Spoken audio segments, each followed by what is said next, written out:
Inner Light Show. It's time to stop just surviving, and it's time to begin to thrive. It's time to live happier and healthier. Turn stress into strength. Noted author Debbie Mandel will show you how to move beyond personal doubts and fears and into positive perception to turn on your inner light. Here's your host, Debbie Mandel. Greetings, everyone, and welcome to my show. Our guest expert is Levine Madori, Ph.D., a professor of art therapy and therapeutic recreation at St. Thomas Aquinas College, New York, has received awards at the national and state level for the TTAP method for best practice approach to dementia care, and is the author of Transcending Dementia through the TTAP method, a new psychology of art, brain, and cognition. Well, we can't cure dementia yet. Let's at least learn how to slow it down and add more life quality to the remaining years. Welcome, Linda. Thank you, Debbie, for having me. It's a pleasure to be speaking with you and our listeners. Now, what is the role of self-expression for the Alzheimer's patient during a time when there is an erosion of the self, a loss of self? Well, Debbie, that's a very interesting question, and I think it's one that a lot of people are dealing with today. The statistics on Alzheimer's disease, as you know, is over 5.4 million people and who are actually diagnosed with Alzheimer's disease, and there's another approximately 25 million people right now in the United States who are caregivers of those with Alzheimer's disease. So what we're finding, which is actually quite exciting, is that the person who starts to have cognitive decline in later age, and that's usually around 75 we found, those individuals, if they realize they're having mental and cognitive problems, such as Alzheimer's disease, they can start to actually exercise their brain by utilizing both right brain and left brain creative arts activities. And that's actually what the TTAP method I've authored in 2007 and now again in 2012, Transcending Dementia. The TTAP method takes the 11 steps of creative arts, including meditation, painting, drawing, movement, and puts it into a structured approach where you can actually stimulate what part of your brain you haven't been using over your lifetime. So what you're telling me, it's never too late to learn. Exactly. Or to have this kind of creative compensation for the loss of ability. Yes. Now, I'm piqued by something you just said. Mm-hmm. Can people with Alzheimer's meditate? And maybe early stages, yes, but towards mid or late stages, really, Linda? Well, let me tell you something. I just yesterday was in Bergen Regional Medical Center, which is the largest medical center in New Jersey, with 10 of my students from St. Thomas Aquinas College on a unit of moderate stage Alzheimer's disease. In other words, these people are now living in a nursing home for the rest of their lives. They probably could not get to the activity room that we were in. And the students learn how to start using the TTAP method, and TTAP method stands for Therapeutic Thematic Arts Programming, starting with a meditation. So these students actually saw how these individuals with moderate stage Alzheimer's disease start to come alive when they're asked to go into their mind's eye and visualize a garden that they might have in their own minds, a garden from the past or a garden from today, just thinking about what does a garden mean to you. How did you come up with the concept of a garden? I'm a gardener, so I very much relate to it. But that's very interesting that you came up with this concept. And is this a guided meditation or a free-for-all? It's a guided meditation. There's actually scripts in my book, and I actually have a DVD that has the guided meditation in the DVD. And what the student and the individual and the caregiver can learn is that by guided imagery, you're giving people the opportunity to first relax their body and then find themselves going up 3 steps, going into a garden, and what is in that garden for you? So, for instance, you are saying that you yourself garden. Well, that's actually what was happening in the group. People started to see their gardens from childhood. Or their what if I lived in an urban setting and I never saw a garden and I didn't like gardens? What if my happy place is the beach and you're doing a garden meditation for me in a group setting and I don't relate to it? Well, first of all, let me say that there are all different meditations. So this one happened to be garden.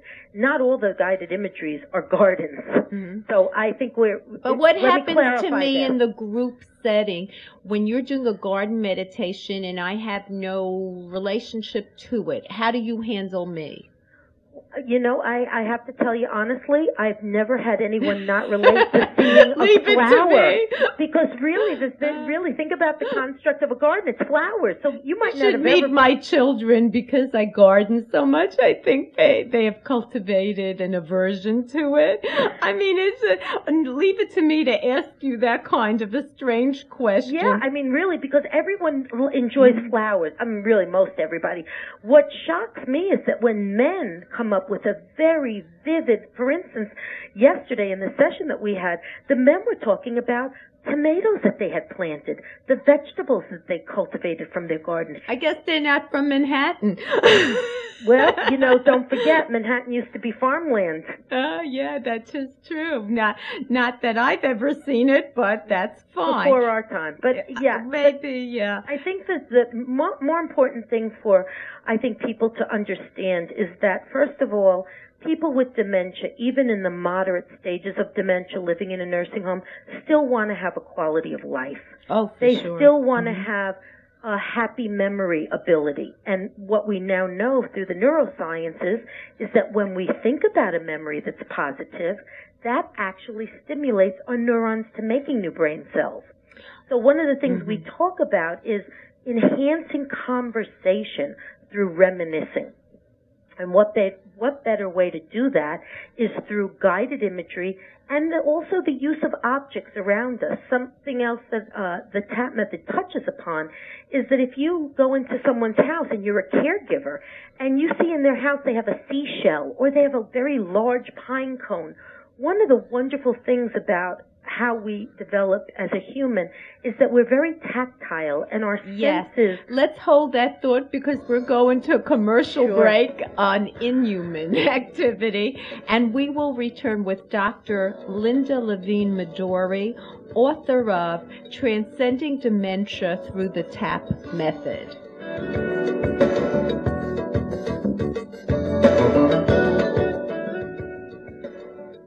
Now you can take Debbie Mandel home with you. Her book, Turn On Your Inner Life, Fitness for Body, Mind, and Soul, will help you decompress with healthy, positive, concrete solutions. Common life challenges are presented so that you can quickly find the help you need. Emotional tips, original meditations, and a fun and easy-to-follow fitness workout for each mindset. This revolutionary new method will help you rewire mind and body to take back your power. Get it on Amazon.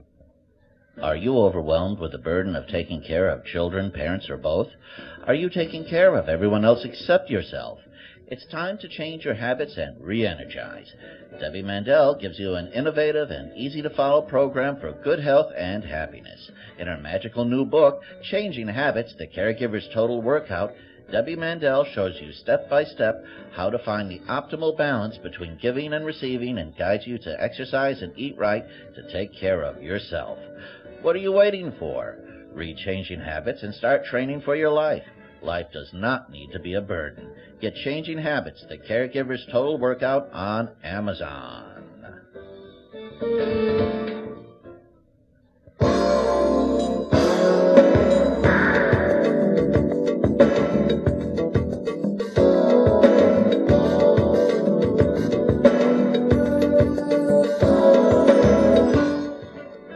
You're listening to the Turn On Your Inner Light show.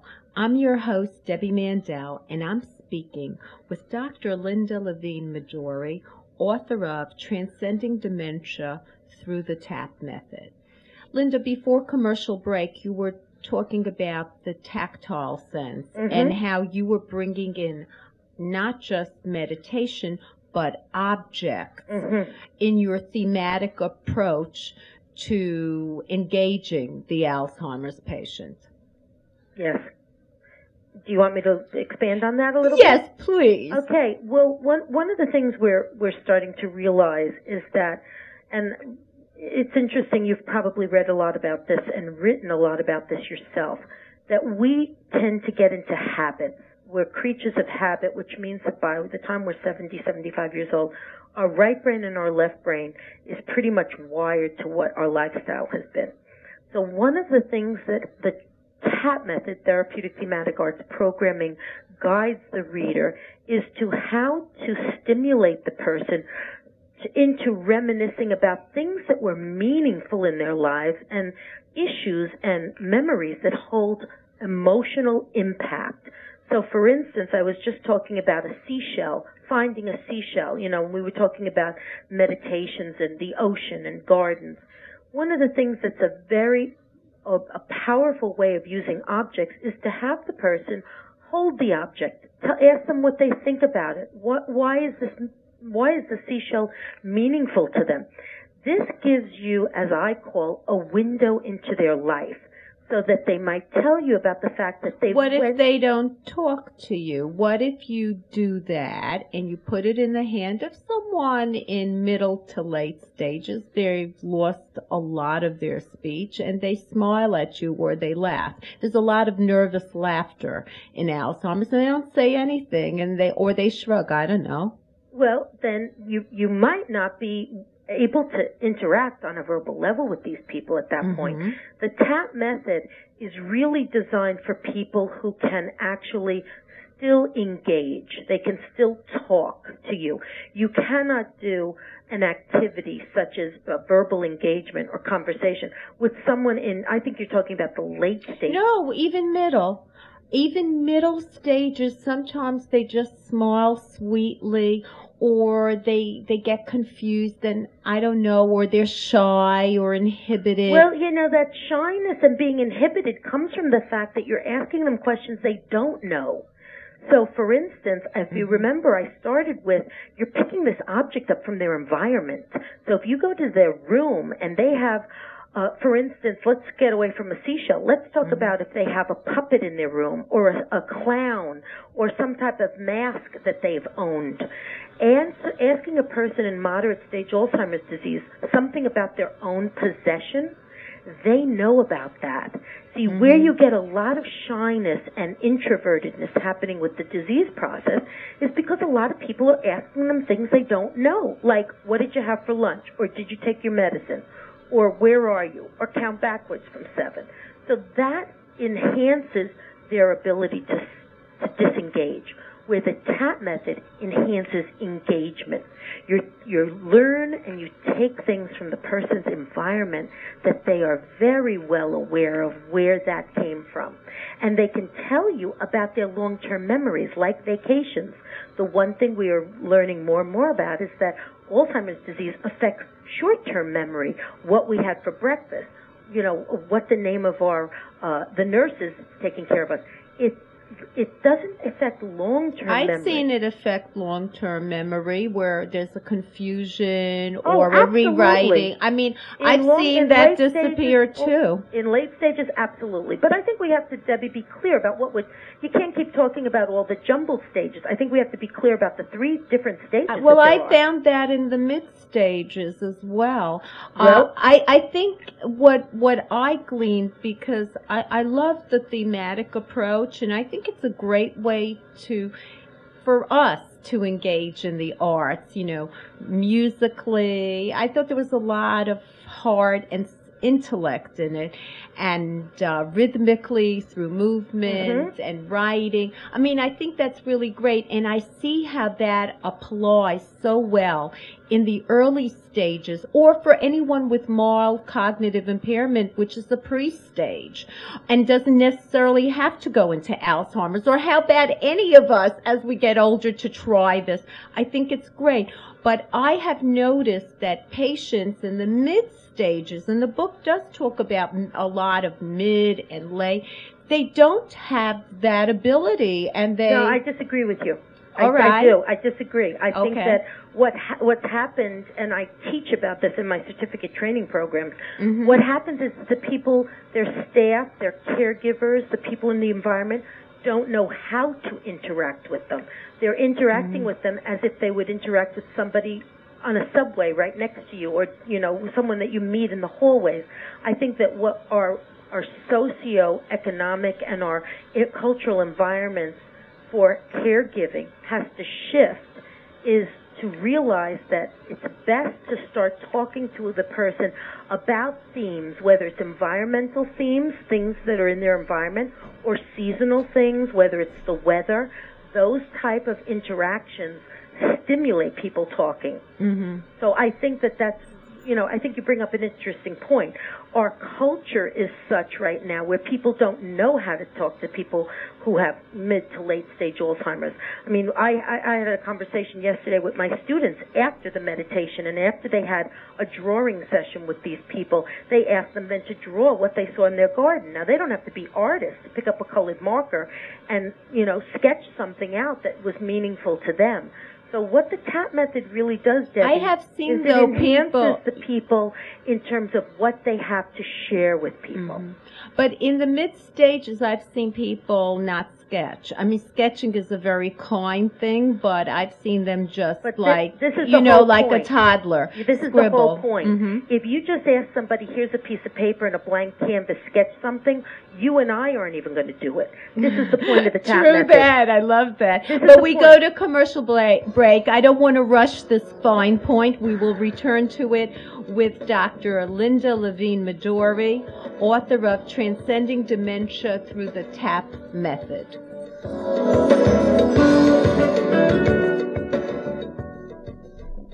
Dear listeners, I'm excited to tell you about my new book, Addicted to Stress.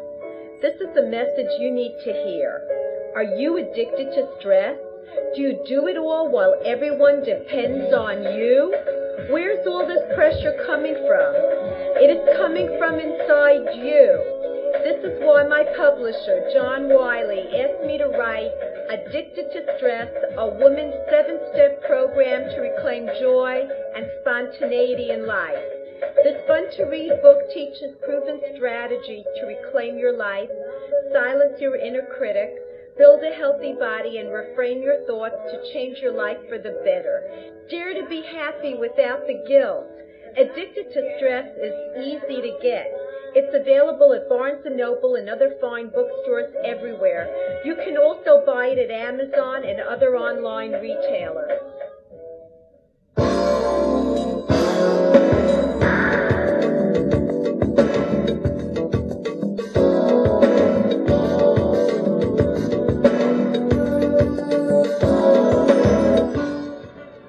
We're back with Dr. Linda Levine Madori and the TAP method.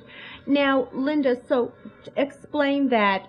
So how would we engage someone into sketching? What would the therapist do? Yeah, I want to go back to this because I think it's a very important point, and probably the most important point of the whole entire book, which is that if you give someone a reference of what was in their home, in their backyard, or how did they spend their childhood vacations, the person has what we call self-motivation in them to actually sketch out or draw out or choose a color to paint what colors that backyard or what colors came up in their mind's eye from this vacation. The TAP method allows people to follow a structure of engagement that's been proven in scientific research. So there's 11 studies now in the United States and 7 studies coming out of Finland that the TAP method enhances socialization and enhances cognition by using very simple applications of what's in the mind's eye, environmental stimulation such as themes, whether it's the seasons or whether it's objects in their Well, surroundings. let me just interrupt for a second. Could anyone do this, like if it's not the TAP method, let's say you put on music from the person's time period, you show old photos, old family photos, and they look at that, and you do your own guided meditation, or you have them, if they still can, cook with you, and you have that sequential knowledge that tapped into. Do I need an all-encompassing theme, or can I just do various activities? Well, that's interesting that you say that. I don't think very many people in our society, and especially our listeners, would even know how to start creating a guided imagery. You and I are experts in that area. So what this book does is it goes out to the common person throughout the United States and shows them some things of what they can do and gives them scripts and readings of what people have done in the past. So I think that, what we're looking at here, Debbie, is a culture and a country that's being devastated by this disease. This is the new tsunami. The baby boomers, 1 out of every 7 people are going to come up with mild cognition by the age of 75, as estimated by the Alzheimer's Association. Let's hope we, in midlife, before that, we do things to enhance, like take our omega-3s, exercise, and change it up, learn new different things. Regions of the brain. Exactly. Let us hope we, like Lord Snowden's nuns, we could fill our lives with stimulation and good health, keep our blood pressure and cholesterol, do whatever we can on a